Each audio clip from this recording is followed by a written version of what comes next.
Hey, you know what it is. You know where you is. You know what time it is. Yes, it is that time. It is that place. We are back. It is season number 5, and I am excited. I hope and pray that you are excited as well. My goodness, my goodness. It is the place. The I Am the Possible podcast experience. Yes, this is the place where possibilities become perspective. Guys, welcome once again into the I Am the Possible universe. Oh, it's been a long time coming, but we are here and it is on and popping. Guys, as always, let me pause for the cause. And you know what the cause is. That's you. Thank you so much for being who you are, for being what you are, for doing what you do. You're the reason that I do this. You're the reason I show up this way. You're the reason I'm so excited today. Guys, kicking off this season 5, and I'm taking it back to the roots, baby. I'm going back. God's taking me back. Let's go back to where it all began. Let's go back to where it all started, right? This whole what game. I am your host, Travell C.W. Lynch, Mr. What? And I am just a master communicator. No more titles, no more other stuff, just the master communicator, because there are no limits to my communication ability. Like there are no limits to whatever God has given you. And I want you to know that there are no limitations on you except the ones that you choose to believe. So guys, let's take the limits off. Let's believe something new. Let's believe in ourselves. Guys, in today's episode, we are talking about change. Popular topic, but you know how I do it. You know how I get down. I'm going to take a different angle, a different approach.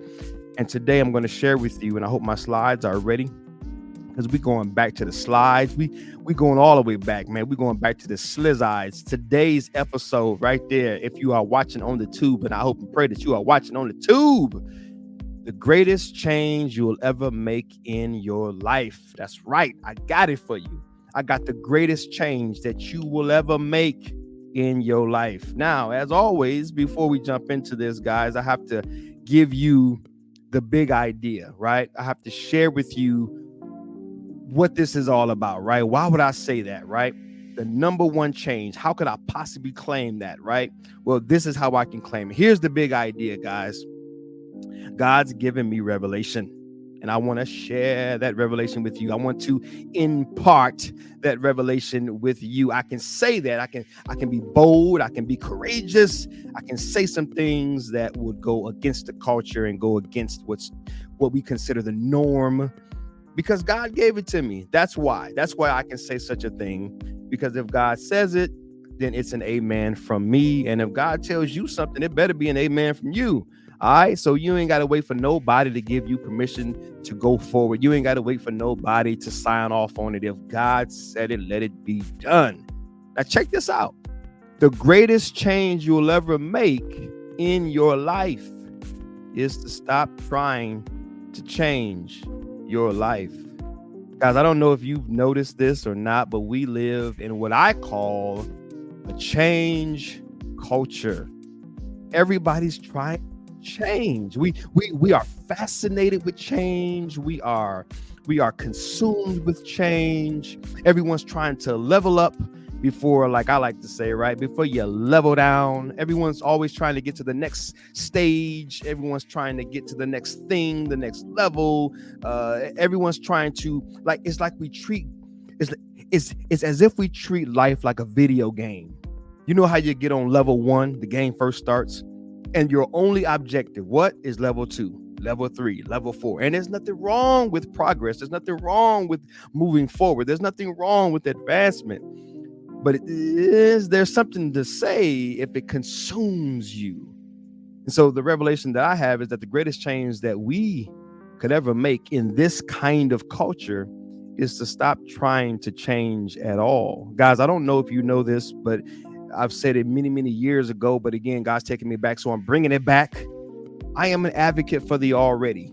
The already. That's right. I advocate the already. What's already there in your life, what's already evident in your life today. And I got my little prop today, guys. We're going to do some digging. We're going to do some digging. I got my prop with me. That's right. Every person should have one of these, right? But not just for the dirt and for the grass outside, but everybody should have one of these for your own personal life. We want to dig deep and see what's already there. Guys, one of the things that I love to do is I love to jog. I love to run. And I do that most often at the gym. But sometimes I can get out on this blacktop, some of this, pavement. I ain't too old yet to hit the concrete. And so the other day I was out running. I was doing like 4 miles or so. And I came to a point in my neighborhood where there's a lot of construction that's happening. We are building this bridge for this train system that's going to be able to cut through and continue on out into the IE area. And in that area, there's a lot of construction that's happening. And so as I was jogging, I had to cut through some of those construction areas. Well, the one thing that I know about construction, the one thing I know about building something, right? If we're talking about building ourselves, leveling up, increasing this, increasing that, evolving, we're always trying to get better, right? That's the context in which I'm sharing this, right? Then, one thing about constructing something with integrity, right? And in the construction world, the word integrity translates into its strength, its stability. So think of it as a comparison. If you're trying to build your life, you're trying to level up in life, and you're trying to be strong and stable in life. In construction, the first thing they do is they break ground. They have to test what's beneath the ground. They got to take samples of the soil. They have to know, although I aspire to build this billion-dollar structure, this multi-leveled, yada, yada, yada, building or facility, our dreams are huge. Our dreams are big and vast. We want to do great, big, huge things with this area. But if the ground can't support it, if this ain't good ground for me to build upon, then I've got to find a new place to build upon. Well, in the same light, in the same vein, we want to build this successful life. We want to level up in our life. We want to get to the next level. We want to always do bigger and better things. But many times we don't stop and take samples of what's already there. Guys, as I say, before you level up, level down, discover what's already there. Do a little digging. That's right. Do a little digging in your life and find out what's already there. Now, here's the thing that I want to draw our attention to. Let me go back to my slides and let's continue on with this. So we already got the big idea, right? The greatest change that you'll ever make in your life is to stop trying to change your life. Now, let me give you the context before I move on. This is not saying don't try to change at all. This is not saying don't level up. This is not saying don't improve yourself. This is not saying don't get educated. What this is saying is many times it is necessary, if we want to live the level and the quality of life that we were created to live, it is necessary for us to take inventory of what we already have, what God's already given us, and to grow in our contentment before we go off trying to consume more things and accumulate more things to make ourselves better or to improve our lives. We have to begin to be aware of how great our lives already are, appreciating how great we already are. Because if anything outside of us, if we're convinced that anything outside of us is going to make us better, then we've already lost the game, because that's a never-ending game. That's like having that carrot that's dangling out front of you, and you're never going to catch that carrot, because as soon as you lay hold of that carrot, there's going to appear a new carrot for you to grasp. So it has to start from within. You have to already be content with who you are and then build from there. All right. So let's go to this next slide, man. Check this out. Check it out. Check it out. Now, for those of us in the faith game, the way I like to look at this is, if we believe the narrative, right, that God created us and there is a devil, there is a spiritual war, there is a demonic energy that wants to take out the glory of God, the image of God, right? If you buy into that narrative, right, faith-based, Christianity, then we subscribe to Genesis 1, the creation story. God created us in his likeness and his image, right? Provided us everything in the garden, right? So we got chapters 1 and 2 out the way. And then you would also subscribe to chapter 3 right here, where we're having this conversation. Humanity, right? Adam and Eve representing humanity. Humanity is now having this conversation with the devil, with Satan, right? With the serpent. And I always point back to the fact that Satan is very simple in his strategy. He keeps it very simple, but he keeps it very strategic. It's a two-part process. I'm going to distract you, and then I'm going to destroy you. I'm going to distract you, and then I'm going to destroy you. Satan just wants to get our attention off of what we already have. That's why I'm big on the fact that, and that's why I advocate the already. If you cannot find contentment in what you already have, in who you already are, in what you're already working with, then you're never going to be content. Because nothing outside of you was ever purposed, nor does anything outside of you carry the capacity to satisfy you. It's always an inside job. It always has to come from within. It's never going to come from without. So with that in mind, guys, Satan wants to distract us from what we already have and then destroy us by getting us off on this wild goose chase, this wild hunt for the place called happy, the place called satisfied, the place called content. It's a never-ending hunt for,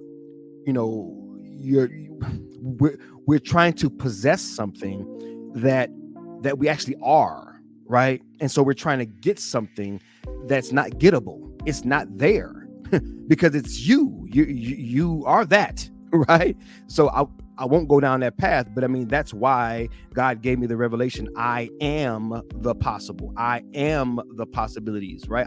I am that, right? And so here in Genesis 3, we see the very first example of this strategy: distract and destroy. Satan goes in, hey, did God really say? And then Eve is like, yeah, God said this and God said that. And then Satan's like, nah, you don't get it.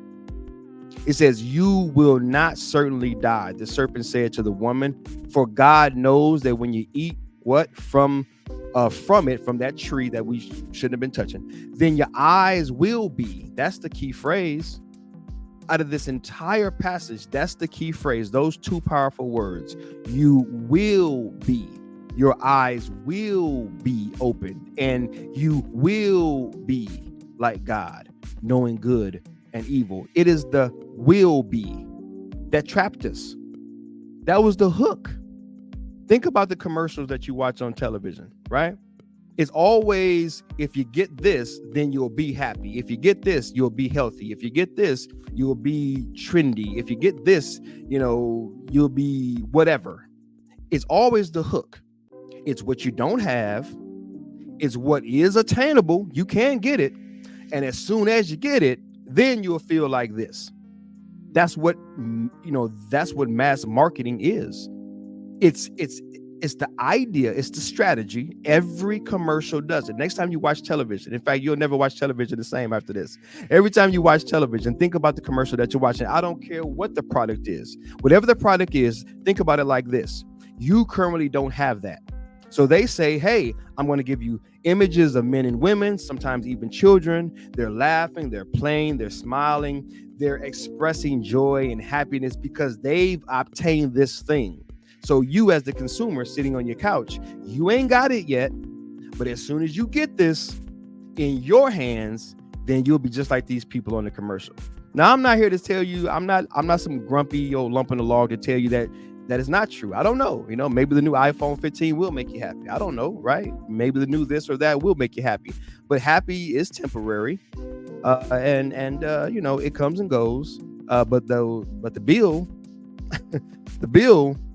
Especially if it's something that costs you more than what you have right now, they're not going nowhere no time soon. So that happy may last for a week or 2 weeks, but that bill is still coming. Anyway, I digress. You get my point.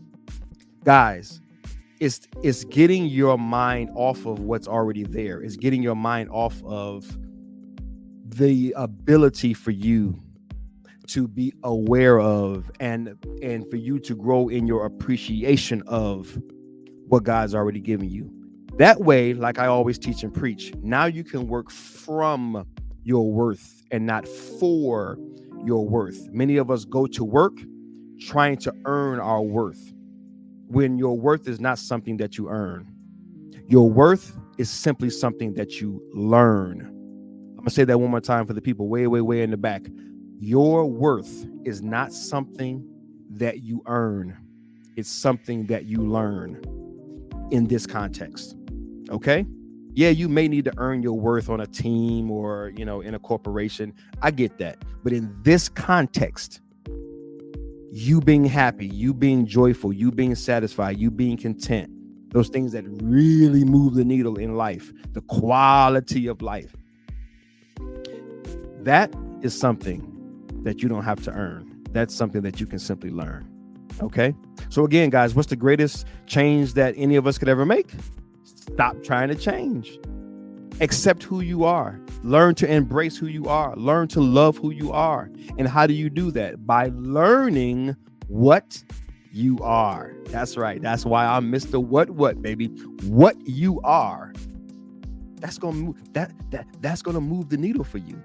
The more you get to know what you already are, the more you can love and appreciate and accept what you already are, and the more you can become content in what you already are, then everything else in life is gravy on top, right?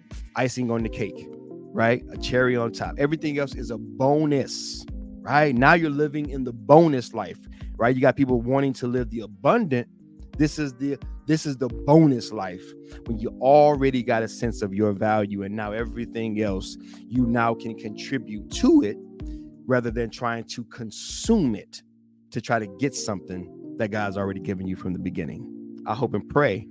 In fact, I know that it makes sense. All right, guys, let's jump back into my slizides.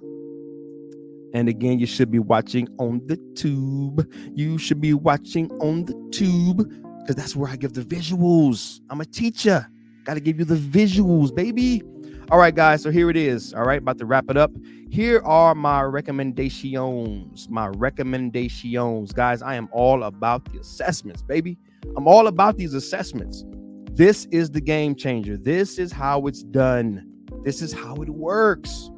By beginning to dig, right? Remember, I got my little shovel, right? It's about digging and discovering what you already got, okay? We have plenty of time to accumulate and to amass more. Right now, it's about awareness and appreciation. Accumulation and, attainment, all of that stuff, accomplishments, all of that stuff can come later. Okay, so I'm going to get my glasses on, because a brother like me need my specs. And I'm going to share with you out of my own personal life. Guys, we're getting personal today. Personal, baby. I'm going to share with you out of my own personal life my results, just to let you know how dope these assessments really, really are. All right, guys, I'm going to run through these pretty quickly. But what these are personal assessments that you can take online. Easy to access. None of them cost you hundreds of dollars. Multiple or several of these are actually free. And you know what? I'll put it in the show notes.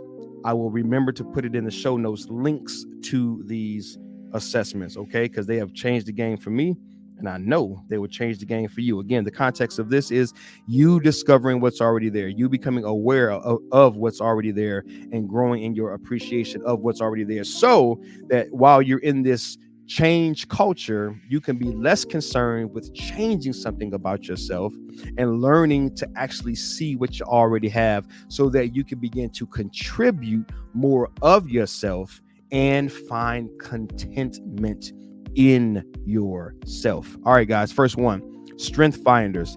This is about your top talent. This is about the talent that you take to work.